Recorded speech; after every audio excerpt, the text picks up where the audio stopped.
Well, good evening, everybody, and welcome to another episode of Sandy and Friends. My name is Susan Cort. I'm the development director for the Hershey Symphony Orchestra. And with me tonight is our music director, Dr. Sandra Dackow. Hi, Sandy, how are you? Hey, I'm great. Well, I just want to explain to everybody why there's a delay. We were totally on top of everything tonight, but apparently there is an issue between Facebook and Zoom. So the API, and in other words, the thing that makes the two connect is not working properly. So we were having a difficult time actually going live on Facebook. So we are going to do this via Zoom. Hopefully everybody saw on the Hershey Symphony Facebook page to join us on Zoom. If not, we may give it a try in a little bit to see if Zoom and Facebook have been able to work out their differences and be able to connect so that we can bring this to you live tonight through Zoom. Or through Facebook rather. So we've got an exciting show that we're planning tonight. We're going to talk to you a little bit about the importance of family and music. And for anyone who's in a family that is musical, you know the impact that it's had on you. So we're going to be talking to two of our Hershey Symphony Orchestra families in just a little bit. And Sandy's going to share some personal stories as well. So for those of you who are on the Zoom call, you're welcome to put questions in the chat, and I'll monitor that as we go through, and we'll ask the questions of our guests as we go through this evening. Now, before we go too far, I just wanted to take an opportunity to make sure that you can actually see, let me go back here for a second, see our very valuable sponsors who have supported us during this past season. As you know, we had to cut the season short, as did every arts organization across the world, and we could not do what we do without the support of our very generous patrons and business supporters. So we wanted to make sure we took an opportunity to give them a special thanks again this evening, starting with our platinum sponsors, Highmark and Penn State Health, the Hershey Company, as well as McQuaid Blasco and Cornwall Manor, our gold sponsors. And our silver sponsors, the Law Office of Stephen Stein, UPMC Pinnacle, Mapletang Piano Tuning and Repair. Our bronze sponsors, including Hershey Entertainment and Resorts, Hershey Rotary, Country Meadows Retirement Communities, Hershey Trust Company, Members First, and Manja Manja Italian Grill. And as most of you know, we actually had to cancel our very special fundraising event that we had planned, but we have very generous sponsors who supported this event. And even though we had to cancel it, they encouraged us to keep their generous support toward the operating expenses of the symphony. And we want to give another thanks to Highmark and Penn State Health, Hershey Company, McQuaid Blasco, M&T Bank, and Country Meadows Retirement Communities. So Sandy, we were talking on the phone over the last couple of days a little bit about our families and our musical connections and how important that is in terms of how it impacted all of us in being interested in music. And I wanted to let everyone know that we are going to be talking in just a moment with Matt and Annie Dickinson, as well as Sean and Morgan Hackett, all of whom have a great connection to Hershey Symphony Orchestra, father and daughter teams, and they've got some really, really fun stories to share with us tonight. So I also wanted to kind of mention before we started that, Sandy, I don't know if you know this, but that's my dad, and that is me when I was a little girl. But my dad was very much into music. In fact, he was an alto sax player in a big band. And because of that, both my brother Bill and I were really interested in the alto sax, and we both played in jazz band and school and concert band. And I really, really fell in love with the Great American Songbook because of my dad and because of his interest in the music. And unfortunately, my dad passed away 23 years ago, yesterday, actually. So he never got to hear me play and sing with the Hershey Symphony and the Hershey Symphony Big Band. And I'm sure all my band members are very thankful that I'm not playing the saxophone in the band, but it has been such a joy for me to be able to sing with the Hershey Big Band and the Hershey Symphony Orchestra. And I thank my father, William, for all of his inspiration in getting me so interested in music when I was a very little girl. Beautiful. I know you have some similar stories. Tell us about your dad, Sandy. My dad was a musician from probably, in elementary school. He played the violin. He played the clarinet, played the saxophone. He loved his tenor sax, and he was also in a big band, and he had his own big band from the time he was maybe 14, and he's not here any longer that I can check this out with him. but I think he told me that he had a 15-piece band when he was 14. They played some sort of dance in a school gymnasium, and then all of them with their instruments managed to squeeze into White Castle afterwards and split the proceeds and the hamburgers. I love that story, and I love the fact that when he was finally in his 80s, he stopped getting New Year's Eve jobs. He'd been playing every year since he was 14 on New Year's Eve. And times change, the music ages with its audience, and pretty soon we have DJs who are now all the thing. You can get the music, it's picture perfect every single time. You get it the way you're used to hearing it, and that has replaced a lot of the more labor intensive wedding bands and event bands that Dad was part of. Make sure you're muted. Well, I'm going to just interrupt you for a second, Sandy. That's so funny. I heard music and I thought, oh my goodness, where's that coming from? So as part of our technical difficulties tonight, apparently, if you're on our Zoom call right now, you need to be muted, please. And I realized that you were all in the waiting room and probably couldn't hear. So I've moved you all into the meeting. You're welcome to leave your video cameras on, or you can take them off, but please just mute yourself so that we can hear the presenters tonight. Thanks. If you look at Dad's picture from World War II, actually he had a clarinet. He was not in the service bands. He was serving in the Army Signal Corps, and he was in England and then France and then Belgium, Holland, as part of the radio teams there. And he had a very small compact clarinet case that he clipped onto his utility belt. It was not part of his regular gear. I only watched this week the movie A Bridge Too Far. And if you've seen that movie, towards the end, there's a sailor who is surrounded by the dead and the wounded and the world collapsing around him. And out of his pack, he takes a flute and starts playing to self-medicate. And that's what all these musicians, I have other photos of him jamming with other players, an accordion player, a violin player. That's how they kept their sanity during some things that we don't even want to try to describe. That's how they put their souls back together again when they found, what they found left them in pieces. And the music is the glue that holds you together as friends, also as just humans, humanity. So I grew up in a family where everyone played, and we sometimes had to fight each other to get in our practice time at the piano, because everybody took lessons and there was one piano, of course. And there's a little room in the back of the house that my grandfather slept in, and that was a dedicated practice room. People would go there to practice. We all played more than one instrument, and we all tried to practice that as reliably as we could. I remember my dad getting the three of us together around the piano on days when we didn't have school, and my brothers and I, and you'll love this, Morgan, because you're a trumpet player as well, we played Bugler's Holiday, all three of us. I don't even want to guess what it sounded like, but we didn't do the double tonguing, but we all played that. And he made us transpose. We had to read, in C when the music, we had to read in B flat when the music was in C and make that calculation. And he was just treating us like colleagues, which I really appreciated. So, my dad let me turn pages for him once at a rehearsal for a summer concert, and I think I was in 8th grade, and it was one of these Strauss polkas with the crazy DSs and codas and things, and I know I got it wrong, and I'm on the wrong page, and he's trying to keep up, and I'm thinking that's never going to happen to me again. So during our lives, it really was very cool that he wound up playing violin in the Ridgewood Symphony, which I was directing. And he also came and played a few concerts when it was possible with Hershey, sat next to Karen Paris, who remembers him fondly. And I think that there were 2 occasions when we actually shared a stand together as violinists. Most of the time he'd be playing second, I'd be playing first, and we'd have that social distance between us. But looking back now, and he's been gone, Susan, for 16 years now, it just feels like yesterday that we were doing things together. I'll say one last thing about growing up in the household with Dad who played, is that when he practiced, it didn't look like work.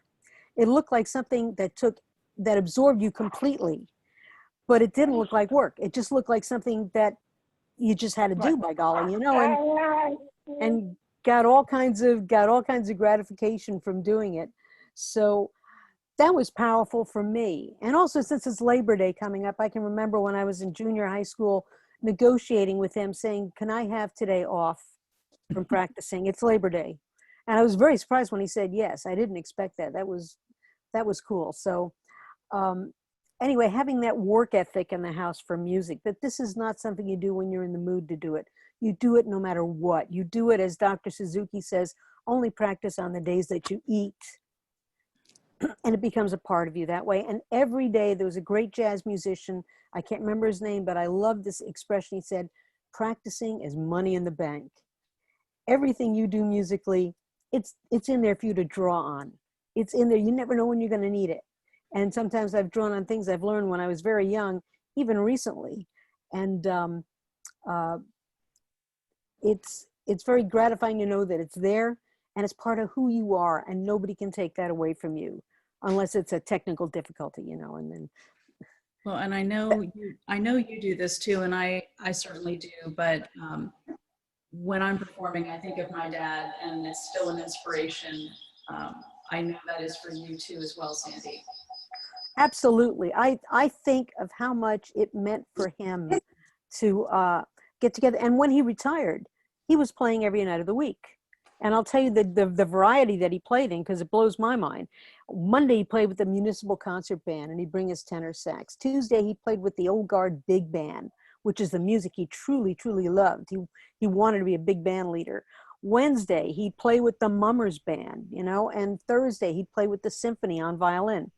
And he was happiest when he was doing that.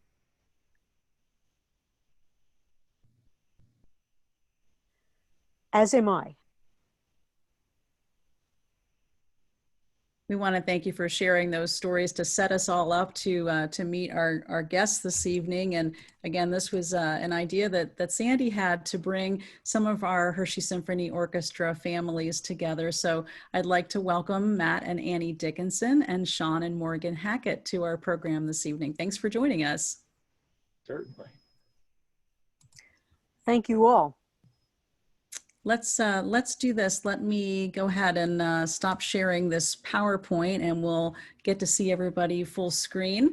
And if you could, let's start with the Dickinsons and Matt, and then Annie. Why don't you introduce yourselves? Tell us a little bit about your musical journeys and how Hershey Symphony Orchestra maybe has impacted you along the way, and then we'll turn to the Hacketts. All right, thank you, Susan. Well, I'm Annie, hello. And man, it's so weird to call him Matt. I'm just gonna call him Dad because that's so normal for me. So my dad and I, obviously, we're very musical growing up. And I think, if I'm right, correct me if I'm wrong, but I think that I found the Hershey Symphony possibly before we both got involved in it. Is that right? Oh, heavens, yes. Okay, Yeah. okay. I don't want to like get the facts. No, we came there because of you. You were in Festival Strings. Yeah, I remember I begged and begged to let my parents let me join an orchestra, and we did all this research, and I joined Festival Strings and just loved it so much. Mm-hmm. And from there, that's kind of that's how I got into it, which is really great. So for those of you that are watching the Zoom that don't know me, I play violin. I've played in the symphony I did play in the symphony for 3 years, and now I'm attending Berklee College of Music in Boston, studying music production and engineering and electronic production and design, while also studying some violin, which is very, very different than the classical violin that I grew up learning. Now I'm studying a lot more jazz, fiddle tunes. I'm part of a folk band now, which is really fun.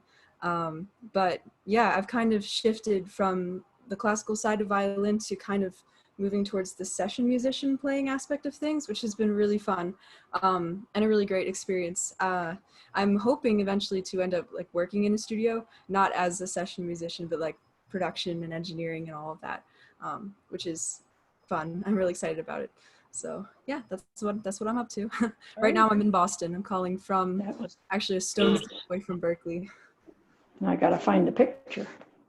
Oh. And Matt, why don't you tell us a little bit about your musical journey too? Well, I am a music teacher at the middle school level, at Lower Dauphin specifically. And I am a choral instructor and also a general music instructor. And Sean and I actually knew each other at Lebanon Valley. That was where the two of us met. He was about 6 or 7 chairs ahead of me in the trumpet section, because I was a forced convert from flute to trumpet. When I was in 9th grade, we were our band had absolutely no trumpets in it and 20 flutes. So the band director, in his infinite wisdom, decided that it would be far better for me to switch over to be a trumpet player rather than to continue leading the flute section. I think he was looking ahead to marching band. The sad part was I had also just gotten braces on. I was terrible. I could not play the trumpet nearly as well as I could play the flute or even the violin. In high school, I was in the orchestra there as well. So went to college, played the trumpet, got into brass class, realized that the trumpet was probably the worst of the brass instruments that they could have stuck me with. And on we go. I should have played trombone. I should have played French horn, but not trumpet. I didn't have the range for that. So anyway, that's where Sean and I met to begin with. But today we both work with Lebanon Valley College. I'm an adjunct there for the master's program. And I think, Sean, if I'm right, you've done some adjunct work with Alvernia. Is that right? Yeah, okay. But lots of student teachers and lots of connections. I think we've had student teachers from virtually every college that's around here, but it wasn't virtual, it was in person. I did fight for the right to claim Morgan when she came through as the student teacher, but Chris Campbell won, which is really funny because Chris Campbell was my cooperating teacher. He and Randy Marks. Know that? Yeah, he was. Although Chris Campbell was not assigned to me, Randy Marks and Dawn Marks were my cooperating teachers. But there was a slot during the day where they didn't have anything, so I went over and worked with Chris. So it was a hoot. But anyway, that's kind of my background there. Sean and I also have experience both with the Lebanon County Choral Society, and also now I'm working with the Hershey Community Chorus, and we're trying to figure out how to keep our community ensembles in game. So it's fun to see how all of this has gone. So I'm a quarter century in as a music teacher. I'm also on staff at our church, and looking for ways to just put people on the path to their own musical self. So there I am. Well, and I think the more you all talk, the more you're going to realize you have these mutual connections. So let's turn to the Hacketts now. Sean, take us through your career a little bit, and Morgan, we'll hear from you too. We were a Festival Strings family too. That's how we came to this. We had a very good middle school violinist, and did some research to find out what one does with a very orchestra player who's not quite at home in her school orchestra, who's ready for something a little bit more difficult. And Festival Strings definitely was when she started that process. It was a big thing when I was that age. Like I think it died down a little bit, but you had just gone to Chicago or some other big crazy trip like a year before I came. So I missed the awesome trip, but it was still everyone was talking about Festival Strings in the area. Well, that's great, because the first time we played at a National Music Teacher Convention predates both of you. I think it was 2004. We played in Minneapolis for the MENC National Conference, and Lynn Sten chartered an airplane. We had 2 parents in the group who were pilots. We actually got our own airplane there and back. Wow. We should stop for a sec before Sean and Morgan continue. Sandy, fill everybody in on what Festival Strings is, in case we have anybody listening tonight who isn't familiar with that program. Certainly, Festival Strings is open to any middle school string player. Without audition, we just take anybody who says, I will work hard, attend the rehearsals, learn the music. We'd like the teacher to sign off and say this person's ready for this challenge, because we don't want a student who is not yet ready, because it can be overwhelming. But what we try to do is what I wanted, what I craved when I was that age was exactly the way you described it, something that would move faster and dig deeper and make you wrestle with yourself. Am I saying that right, ladies? Something that would, where your best could be even better. And that's what we're always at. What is your best? Well, it's always somewhat out of reach, but that's the fun thing about striving, is that you're going to, how can I do even better? How can we make the sound even more powerful, more beautiful, more accurate, whatever it might be? And I've seen so many kids turned on, kids that came to us with very little background, and they're on fire. One mother told me, said, well, my daughter was saying about, she was ready to quit the cello, and we did this, and now she wants for Christmas a hard cello case. And when I hear stories like that, I just say, that's why we do it. We want that hard cello case to make it possible for that kid to take the cello to college and play for the rest of her life in whatever way she wants to, whether it's as a session player in a folk group or in a symphony or whatever. But you're different. You're different. And we've put something beautiful, compelling, sometimes dangerous, but we've put that all into your soul, and hopefully you turn around and share that with others. And we're always looking for young people to join Festival Strings, and we have Right. information on our website. So anybody who's interested can check that out later. So Sean, so sorry, we interrupted you started Festival Strings and we all went off on tangents, but please continue with what you were saying. Well, wait a minute. I want to ask Sean, I'll put you on a spot. How did you feel as a parent when you first heard them perform?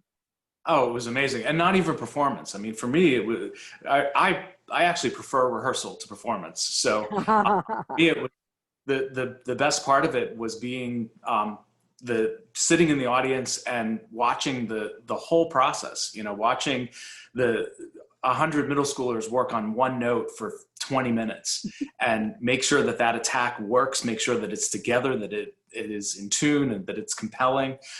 That was my hook into the entire Hershey Symphony world. And my wife and I would go and have date night on Festival Strings night. And you could go and you could have a date. You go to dinner, you go to Wegmans and buy expensive cheese, you'd stop at the Home Depot and buy a part to fix the sink. And you come back and there was still 3 hours of rehearsal to watch. And it was, there was always something to learn. And I would be reading my book or grading papers and I'd look up and say, what did she just say to that? What? And, I'd hear a story or, some way of bringing it together that was just totally new to me. And I've been to school for music. I've been to a lot of school for music, but Festival Strings was a big part of my education. And Sean, through that exposure to Festival Strings, is that how you got even more involved with Hershey Symphony Orchestra? It is. I cold called the symphony and wrote a letter and said, I'm a Festival Strings dad. I'm also a choral musician.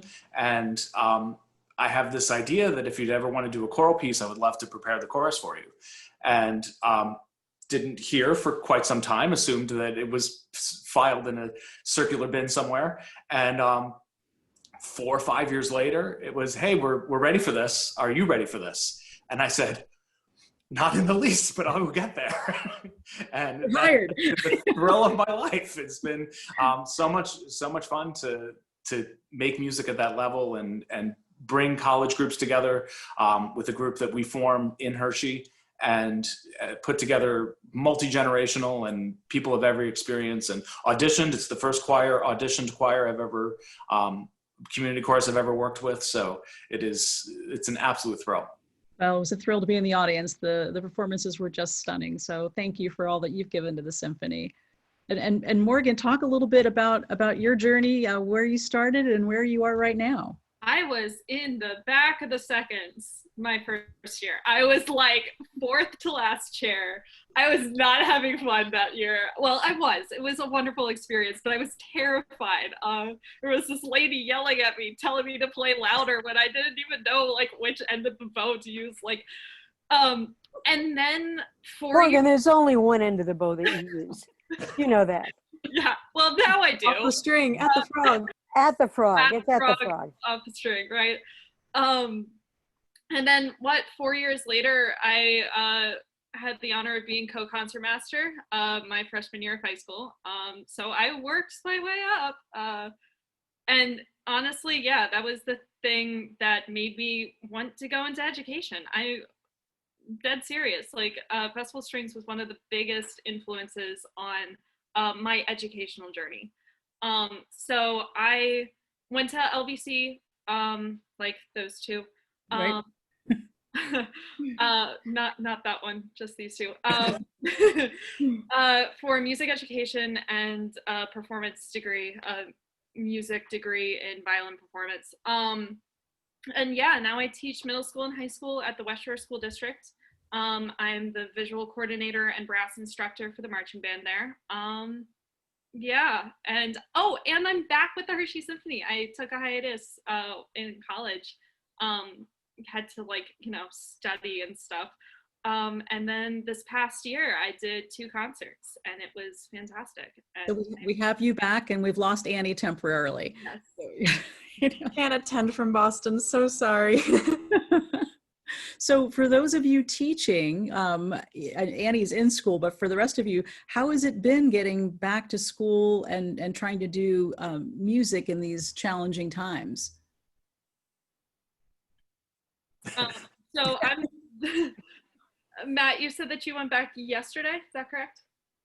Yeah, so I've been back for a week now. I know my dad has another week before he starts. So it's a lot of trial and error. Luckily, I have very patient students. I have very wonderful kids that are willing to try some new stuff. But They want to be there. They need the music. This is what we keep hearing, is that they need it. They want it. You know, I told the Rotary when I spoke with them about how kids deeply need this sometimes. When Flight 93 went down in Shanksville, Pennsylvania on 9/11, all the local schools, they knew that the plane was in that area and it was essentially a guided missile at that point. All the schools in the area were on lockdown. They were closed down. And when the plane finally did go down, they told the students, who of course, were crushed in every which way, but the middle school orchestra of Mars High School, Mars area middle school, said to their teachers, "Can we play? We have to play. We need to play." That was again, self-medicating. The students, that was the only way they could grab onto something normal, familiar, and find some beauty in the midst of all that tragedy. And that story was in the PMEA Journal. That was very, very moved by reading that. Morgan, you mentioned before we started this evening that you're using Zoom in sort of a unique way to teach your classes. Can you talk a little bit about that? Sure. Yeah, we're completely virtual. So I do meet with my high school orchestra every day for half an hour, and we've started doing. We had a book of Bach chorales, so I uploaded the music to Schoology, and we worked through a few of them. We had a lot of problems with Zoom the last week, with Zoom freezing, with just connection errors, problems like that. But again, luckily I have wonderful students who want to be there. So they buckled down with me. They learned the Bach chorale, they learned each part, and then I, on my end, with all of them muted, played the soprano line, and they each muted, played the alto line. So at least they were playing with someone else, they were harmonizing, but not quite the same, but at least something. Better than nothing, right? Better than nothing. Yeah. Now, Annie, have classes started? And if so, how are you doing your music education? Yeah, so Berkeley is also completely online, which I think definitely was the right move. A lot of schools in the area here are not completely virtual, but Berkeley is. So we actually don't start for another 2 weeks, but we've been talking a lot about how things are going to look for example, instead of taking an ensemble this semester, I'm taking a yoga class as my ensemble, which is an interesting way to think about it. Yeah, they've put us all on in these classes, and they want us to focus on like wellness for our bodies during this time, which they deem to be more important, not more important, but equally as important as playing together. So they're offering like Alexander technique, Reiki, just all sorts of wellness classes. So As I that's barge one- in, just to point out, I think it's interesting that you could almost say then that the yoga class is doing for you what the music class would have done. I wonder if Berkeley would view that as not an equal, but as an attempt to try to address your wellness on the whole spectrum. And I would agree with seeks that. to do it that way. Certainly not to try to stand in place of, but it's fascinating. They realize the ensemble's missing. We need to address your wellness first of all, which is what you had said earlier, Sandra. Wow. That's smart. Yeah, I like it's that. pretty. So that's how we're doing it. Everything else will be virtual as well. What am I taking this semester? Conducting? Conducting, yeah. I just have my conducting test out, so I was able to test out of the first level, and then Oh yeah? yeah. That's the first time I've heard that. Oh, sorry, I tested out of the first level, and I take my tonal harmony test out tomorrow. Your dollar's at work, Dad. Yes, I've been quite busy, but just classes like that we're taking this semester. I'm taking this really cool class I'm excited about. We have to take a visual art history class, and mine is called The Cave, and it focuses on cave art, which sounds really cool. I'm really excited about it. Yeah, I have no idea. Maybe I'll get into it and be like, wow, I really didn't need to spend 3 hours a week learning about cave art, but I'm kind of excited. I think it's going to be an interesting way to interact with humans' artistic, what's inside. And that's important, and that may inspire your music. So something good. Yes, very well. So let me ask the young ladies, talk a little bit about your experiences with the Hershey Symphony Orchestra and how have they helped prepare you for the journeys that you're on? Morgan, do you want to take this one first? Sure.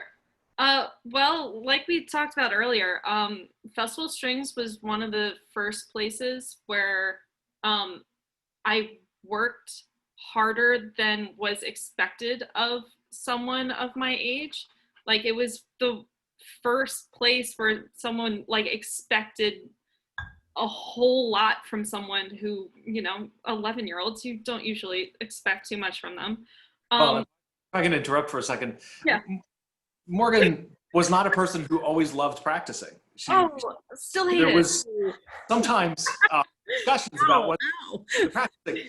She never ever complained a minute about Festival Strings. I mean, and it was not because it was easy, but it was because she was passionate about it, and she had a different relationship to that than she did to other work that was asked of her. And yeah. Well, it's that joy factor that Sandy was talking about. Yeah. Festival Strings must have brought you a lot of joy.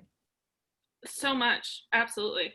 And finding joy in the grind, in working hard is, yeah, like my dad said, I never found that in just like playing alone in my bedroom, like, practicing. I never found that joy, but I absolutely did in a community setting.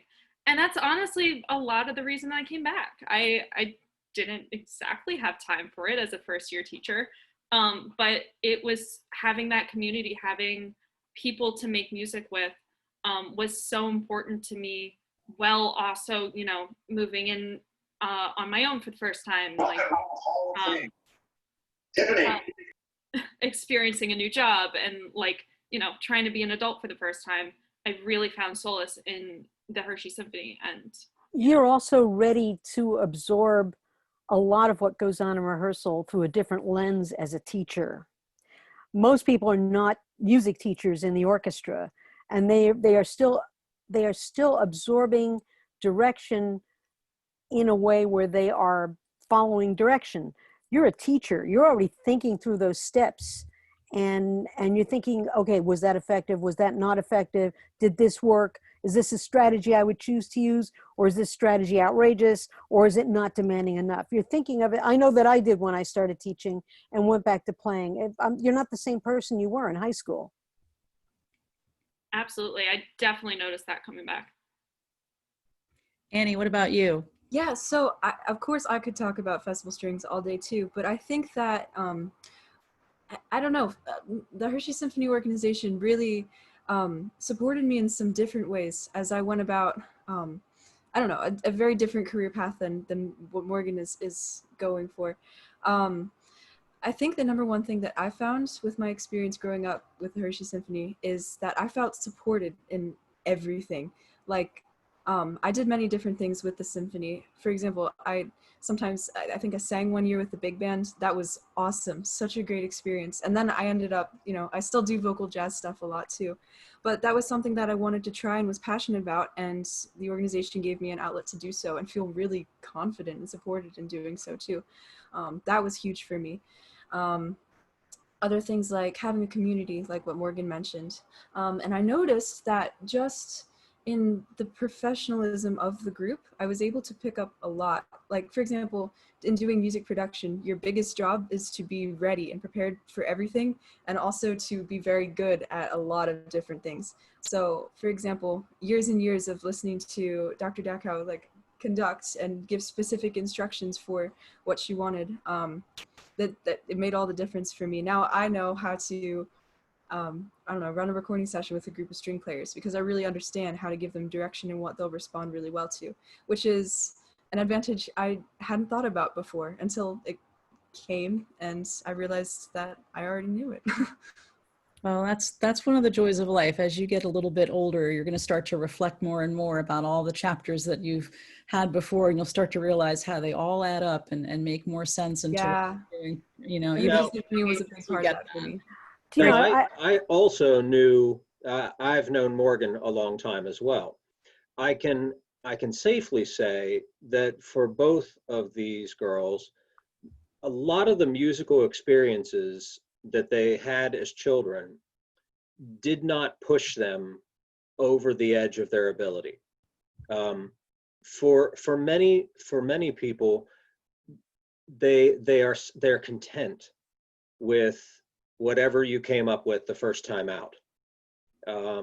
I find that often in the general music classroom, kids will play something and it will have 6 or 7 mistakes in it, and rather than try it again, they're content to let it stand. They're content with the errors that were there, glaring errors in some cases, with no real desire to push beyond that. So I would venture to say that both girls probably found a lot of success in their elementary and middle school programs, and then run into the buzzsaw of festival strings where you are failing left and right. You can't possibly keep up with it. And then go one farther into the symphony where some days you don't even know what page you're on trying to keep up with this. I remember the moment when I was trying to turn pages for Suzanne Reel at Lebanon Valley as a freshman on opening day. And I'm turning pages while she's trying to play organ. I'm sitting there going, yeah, freshman music ed, I got this. I had no idea where she was in the page. I couldn't figure it out. The music, and she looked over at me with this smile on her face and said, "You're lost, aren't you?" And I was. It was the first time that I was trying to read music and realized I had no idea where she was. And I think, frankly, for both of you, for Morgan and for Annie, it was good to have something that for once you couldn't do the first time out. Oh, for sure. It pushes you to realize I am not as good as I think I am, even though the world is telling me, oh, I'm good. I know I can't do this, and I'm going to buckle down and make this happen. Yeah, and I think that really makes it. I think that makes a difference is when you find something that you cannot do the first time that you need to work on. I think it builds you up as a human. It elevates you to a new level. And when I think of what the Hershey Symphony does for a community organization, I think that's why your people continue to come, Sandra, is because it elevates them. It gives them something that they can't do any other way. and they usually can't do it the first time out either. There's a joy in working on something and working hard at it and then being able to stand back. Oh, That's I a big couldn't one. agree more. Susan, can we get the picture of Matt in the red coat? Well, that's where I'm headed. So I wanted to share. a few Speaking of pictures. perfection, Yeah, so first of all, I think that part of their passion, Annie's and Morgan's, comes from being exposed to music early on. I know Sandy was, I was, so many of our musicians are, and it stays with you. So here is Annie, what looks like a very early piano lesson. Is that what's going on here, Matt? I have no idea what's going on. Actually, this has to be, Annie, you're under 6 months old in this picture. You have to be, because I started chemotherapy within probably 2 or 3 months of this picture, and the hair never came back. So the fact that I have hair there at all, I'm guessing that's how old you are. So And this what were we may- doing? This may have been when you and I first met, Matt, when I you think sang you're right. with me at Hershey Area Playhouse. So it was about when Annie was that age. Yeah. And for her, it was the sound. Now, of course, as a parent now, I realize how much synesthesia, Annie's neurological condition, she sees the colors of sounds as they go. Looking back, there's a lot to that, I think, why she wanted to hear the piano. Not so much to play it, but to hear it. Now you can see her hand is on the piano, so she would play something, but it wasn't with that double-handed cranking. It was very exploratory because she wanted to hear all of those individual pitches. The funniest thing is that the cat, Lucas, that's sitting there, was stone deaf. oh, And the way that I Wow. found that out was clanging a pair of cymbals over his head while he was sleeping. But apparently white cats with blue eyes are genetically deaf. And I found him on the steps of a factory in Shippensburg. We adopted him, but he had one blue eye and one green eye, but he couldn't hear a thing. And yet he would sit there leaning up against the piano, very Beethoven-esque, to feel the vibrations right, to of the feel piano. it, to feel it. It just cracked me up that our cat was deaf. Never minded a single thing that any of the kids played. Who's your biggest fan, right? For real, yeah. Now, Matt, you mentioned Annie's synesthesia, and I just want to let everyone listening, we could spend a whole hour talking about that, Annie, but if you have an opportunity, just Google Annie Dickinson TED Talk, and it'll come right up. And it's just a fascinating presentation. In fact, I was so taken by it, I asked Annie to come into our office and talk to my coworkers about it. So if you have a chance, please check that out. She does a beautiful job explaining the colors that she sees through the music she hears, and it's really inspirational. Annie, just one question. What color is D major? D major is orange.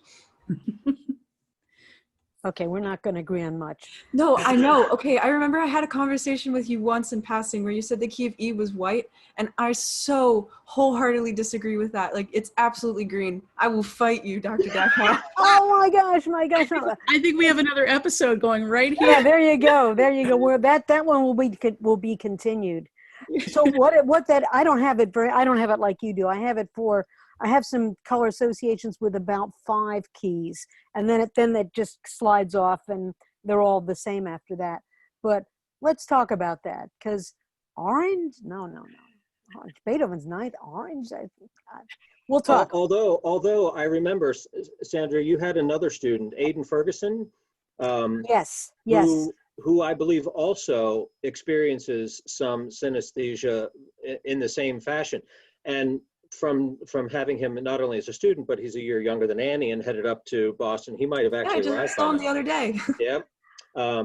And for Aiden, all of the colors were different as well. So when I did some investigation into it, the synesthete does not, they don't agree on what the association is. They just, it's always, but that you have one. Interesting. It's that you have one. Interesting. So Speaking of Very colors, interesting. Speaking of colors, Matt, how about these colors when Sandy sent me these pictures as a reminder of your appearance in the lobby of oh yes. our This was your concert. first Hershey Symphony appearance, was it not? It was the only thing that I could do that I was qualified to do for the symphony. I think it was Which is mom's really idea, to be humiliating honest. for a music teacher to not be capable enough on any of the instruments to actually be in the symphony. Nope, I get to be the costumed character. Well, nobody knew that. Wait a minute. Tell them which character you were. You weren't just any character. Oh, I was the character. I That's was right. Mozart. Exactly. There's nowhere to go from there. You're at the No. top. You just look at the joy on these kids' faces. Yeah. You did a good thing. You did a Well, good thing. I admit freely that some of these children that you see in this picture are also students of mine. So like Parks is sitting here cracking up at me because he was very aware of my goofiness. Who you were. Yeah. Yeah. I see joy there, but I also see a little bit of terror. There's some of each in that picture. Yes. What did I get? I had terror on my face. I was playing with that group too. It didn't make it in the picture, but That's probably better, Andy. And Sandra and I had talked about what kind of personality to give Mozart, because Tom Hulse in Amadeus, he has Mozart portrayed as a very comic, obscene, eccentric character, which is not really supported by some of the things that we read about him. We know that he was a very backwards kind of guy. He was fairly immature in a couple of aspects. He did seem to be obsessed with eschatological humor, but we don't need to go too far into that. He was not very good socially.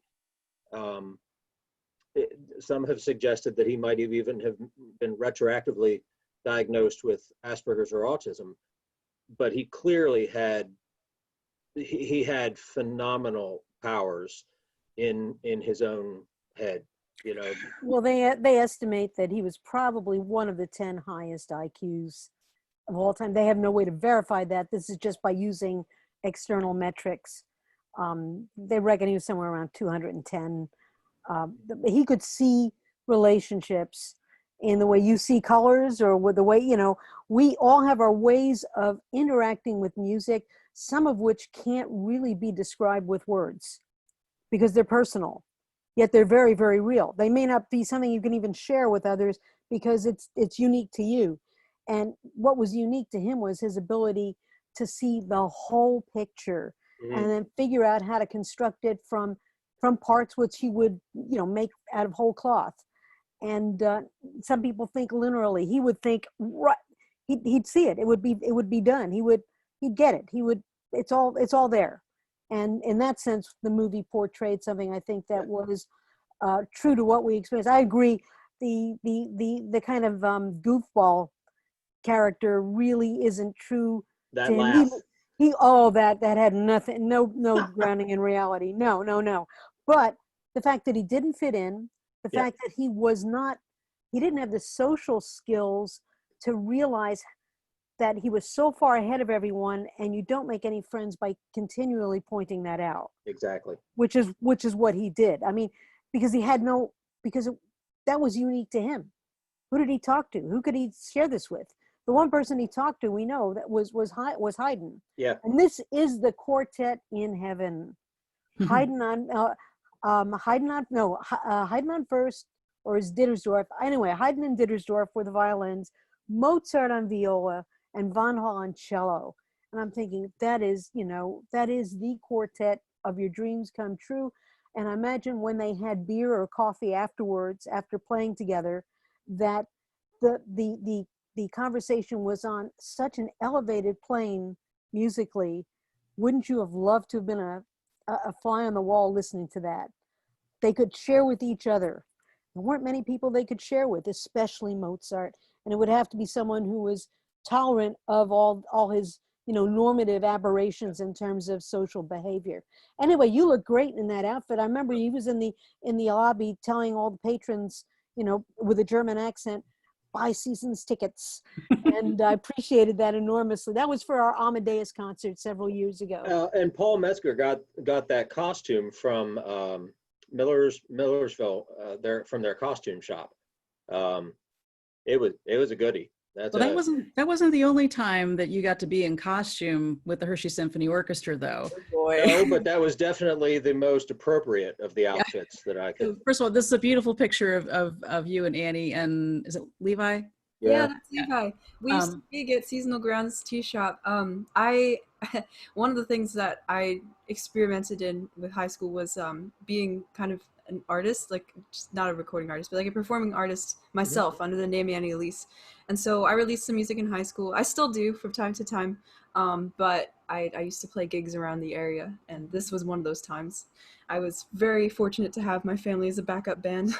That's neat. Wow. And fortunate that you and your dad got to be a part of Hershey Symphony Orchestra's production of Jesus Christ Superstar. Oh, that was one of the best. It was one of the best. I miss that show, miss the cast. It was an incredible opportunity and so much fun to be in it with you and your dad, Annie.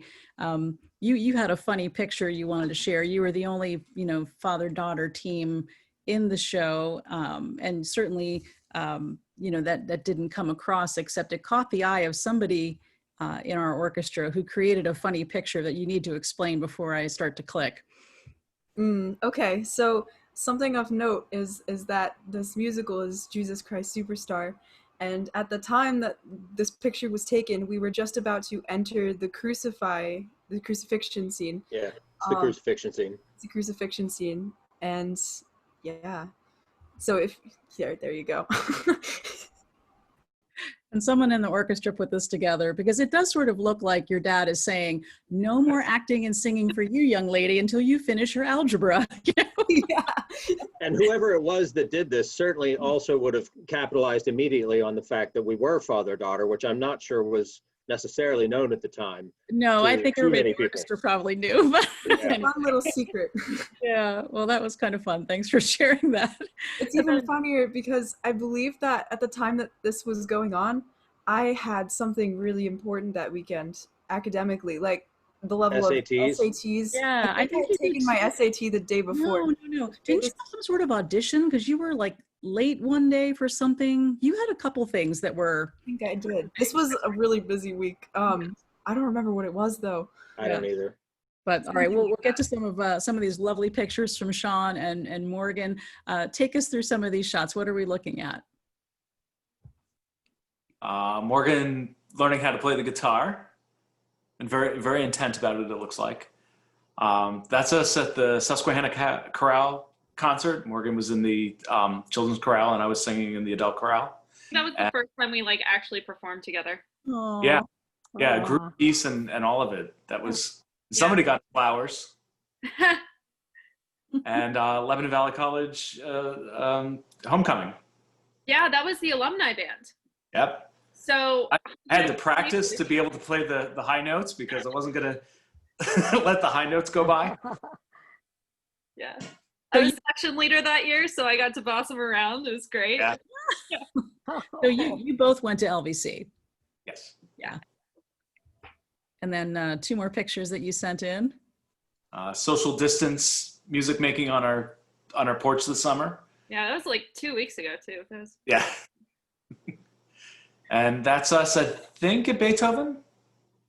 Yeah, that's probably Beethoven. Yeah. Again, one of the first few times that we performed on the actual stage together. On the actual stage together, yeah. So you've all had a chance to do that. So talk a little bit about what it's like, not only to share the passion of music in your family, but to actually perform together. I mean, that's got to be an incredible feeling. So I sang in your youth chorale one year. Yes. Like two years. So I actually sang with you as my director a couple of times. And that was an interesting experience because you obviously always helped me practice. So I knew like how you taught and how I like watched you at school a few times. I did the Take Your Daughter to Work Day. But I had never like been in your ensemble until that point. And that was very cool to watch. Well, and Matt's done that with all of his kids. They've been your actual students in your actual school, right? Oh yes, Dad was my choir teacher, choir director, all 3 years of high school, not high school, middle school. And I had Emma as well, who played cello for Sandra and Festival Strings as well. Right. Yeah, I did. I'm trying to think. Morgan, did I ever actually conduct anything you were in? I don't know. I don't know, but I know that there was a combined piece when I was in Dad's youth choir. So you definitely did conduct me at one point, even if it was just a combined piece. I think for me, a multi-generational ensemble is one of the most interesting things to me. I maintain that we do a disservice by forcing same age ensembles in all situations. I think that it's good for the adult to be reminded that they don't know everything and that there are kids younger than them that are going to be better at what they're doing than the adults. We need that push. You know, the moment that I think I know everything about what I'm doing is the moment that I am most vulnerable to decay. I have to remain open to the fact that kids half my age will be able to do something better than me in music.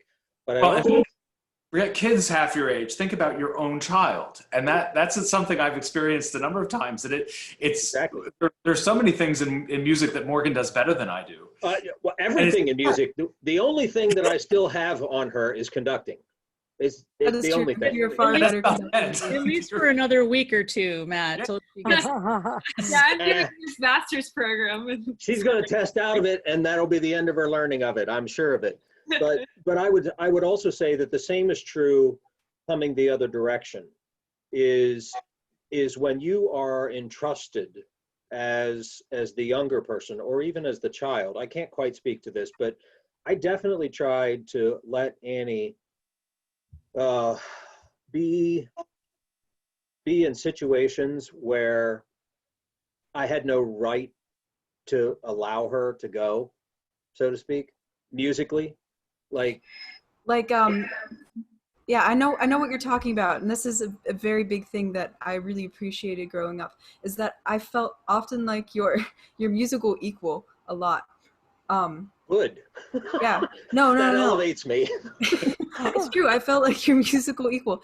And it was also important because I didn't feel in situations where we were performing together or doing something together like I was only there because I was your daughter. I got that a lot growing up. That's what I meant.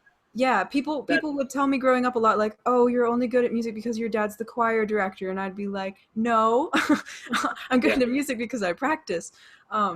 Yeah, I think actually you refused to give me piano lessons growing up. Like you personally, I had an outside teacher because the role of dad and teacher, we wanted to keep separate. I couldn't do that. I think others have been able to pull that off well. But I think that the idea of elevating your child to, instead of being your child, to almost set that aside and say, we're doing this together.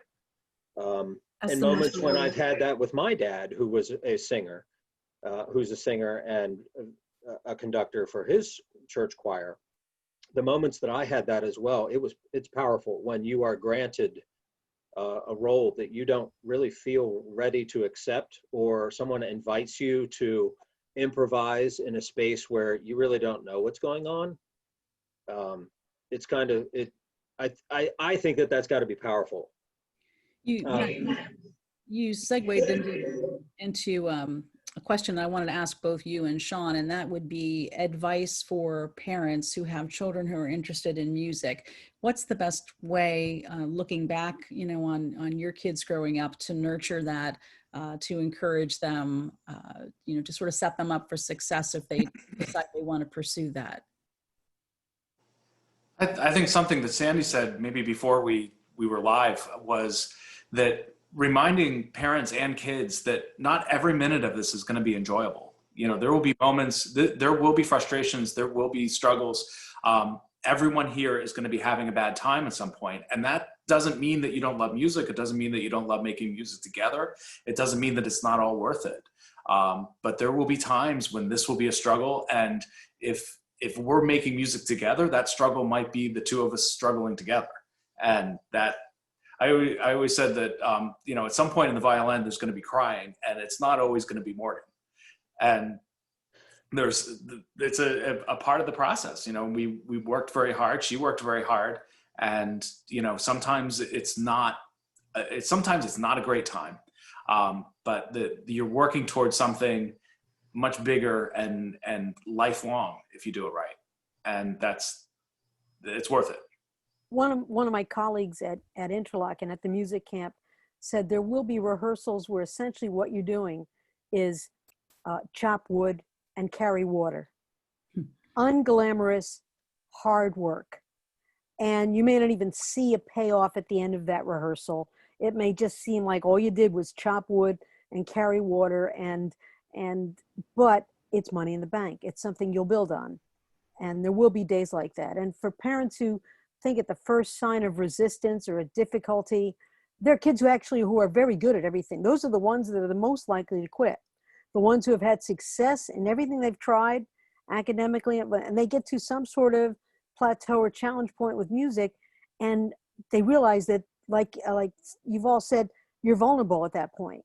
You're not going to get immediate success, and you're not going to be perfect. And many of them disengage because that doesn't fit their concept of who they've been told they are and who they've come to believe they are. And for all of us, it's very humbling to deal with some of these chores. I'll say this, I remember playing, you know, I had a wonderful violin teacher, but 6th grade, when you're starting, you know, I'm learning how to shift positions, I'm trying to play in tune. And at the end of 6th grade, I just said, if I had to do that over again, I don't think I could. But it opened the door for me then to get into some real music afterwards. And, you know, you start making sounds that you identify as having the nugget inside of them of beauty. And that encourage you to keep on working and working and working. There are going to be those bumps in the road, and sometimes they're huge bumps in the road. The best thing a parent or a teacher can do is keep you going through that. Because even if you don't become a great musician, you've learned so much about just wrestling down all the curves that life is going to throw at you, whether it be in work or your personal life or whatever. And that's what music teaches kids in a way that so many other things really are not set up to do, and make you wrestle with innermost parts of yourself that say, I thought I was great and I'm not as good as I thought I was, but by golly, I can solve this problem and I am going to be great, or whatever it might be, whatever your internal dialogue is. Have I ever had those conversations with myself? Oh my gosh, I can't do this. I can't do this now. I can't do this as well as my colleagues. What's the matter with me? Should I even be doing this at all? And you come back to it and say, keep working. Don't give into your feelings. Keep working, and good things are going to happen. Maybe not the ones you expect, maybe others you totally couldn't even anticipate that are marvelous, but just keep making music. The folk singer, Roseanne Cash, the daughter of Johnny Cash, says that if children have music, they will never be alone. I love that. Matt, before we turn to our young ladies for some advice for people watching, anything else that you'd want to add about the role of the parent in music? I guess I would say beware of inserting yourself into their plans. I'm sure that it's been noticed, and I'm sure that Annie felt the sting of it, that the other 3 guests here are LVC and she's not. So I am positive that she felt a little bit of pressure to give Lebanon Valley the go, not Berkeley. But Berkeley was A lot of pressure. Yeah. Berkeley was what she wanted. And she probably felt the push of music education needed to be the thing, because that was what we knew as a family, was me being music ed. That is definitely not what she wanted. She didn't want to be a music teacher. But I think it would be easy to try to take the experiences that meant a lot to the parent and just drop it formulaic, like right onto the child, expecting it to have the same effect. And it may not. I mean, it may, but it may not. If you're going to force your child to play the instrument that was up in the attic that you were forced to play when you were a child, it may not be your favorite instrument. Watch, I'll be completely contradicted here by Sean and Morgan's experience, but I would just say, be cautionary about that you're listening to to the dreams that the child has, rather than the dreams that the parent has for the child. I don't think they recover from that kind of pressure especially if they give up on their own dreams to follow yours. I love that you said that. Okay, so I did feel a lot of pressure to go to LVC from everyone, because it's a good school, and It's a good school. It is. I almost went there. Not because people went there and they really enjoyed their experience, not because like, hey, this is like your legacy, like go there. Right. And I pushed back hard in high school, and I didn't want to go into music, and I didn't want to go to LBC. And like junior year, I was like, if I end up doing either of these things, like I failed myself in some way. Yeah. And then senior year came around, and I started meeting the professors at LBC, and I started like visiting the campus, and I started taking music ed classes, and I went, oh no, I'm gonna like go back. I'm gonna just do what my dad did, and everyone's gonna be like, oh, you just did this because of him. And it really wasn't, but it could have been. And it could have been for a lot of people, of just kind of going with what their dad did, kind of going with what their family did. It happened to not be what I did, but it does look like that on paper. Well, LVC had to overcome that. Yes. The choice of LVC had to overcome, this is dad's school, this is mom's school, this is grandma's school, this is grandma and grandpa live in town. It was a challenge to be met by the school to still be the school in the face of all of that. And I would throw a plug there. I'd throw a plug in there for Hannes, because Hannes Dietrich taught both of you and has had a massive role in your development as musicians, violinists, and people. And he was both of our private instructors, for anyone who's not familiar with Dr. Dietrich. And yet Hannes did not see Annie. He didn't see you come to college, but he did see Morgan come. That's got to be difficult there too. It's almost like this child. I think sometimes that private instructor kind of feels a little like your child, and to let them go and do what they choose rather than what you would choose for them. And Hannes did that brilliantly with Annie as well. But I would say it's something that we all have to watch for, is that when kids have a dream inside them, we have to be careful to listen to what it is that they're telling us. Well, it sounds like both Morgan and Annie have really followed their hearts and their passions and going on their own musical journey. So as we start to wrap things up, Morgan and Annie, any advice that you would offer for young people who might be listening, who are interested in music, about how to make those next steps, and just advice in general that you think would be helpful for them? I guess I can go first. I would say don't be afraid to try new things in music, because if I had taken the experiences of my first 2 years in high school that I had musically and made a career choice based off of that, I would not be here. I would not have found my little niche of what I really wanted to do. I don't think I discovered that music technology and production was what I really wanted to do until my senior year of high school, pretty much. And I kind of discovered that I loved it by accident. So I would say, don't be afraid to try new things. You want to try singing jazz? Try singing jazz. Maybe you'll fall in love with this artist. Don't be afraid to audition for this group that you know nothing about. Like, just try all sorts of new things and do whatever brings you joy, I would say. Good advice, Annie. Morgan? Yeah, I would echo all of that. Put yourself in situations that scare you. Talk to very smart people about everything. And just, go for what your gut says. And even if the world says something else, pursue what you want. Go into music. So, as the mom of two daughters, I know that daughters don't often want to sit still and listen to how wonderful they are, but I'm going to give both of your dads an opportunity right now to tell the world how proud they are of both of you. So, Matt, I don't know if you want to start, or Sean, you want to start, but talk a little bit about your feelings, just seeing how accomplished your daughters are already. Yeah. Oh, go ahead. We've had some of these discussions, but Sean and I sitting around his table or something like that, talking about these things.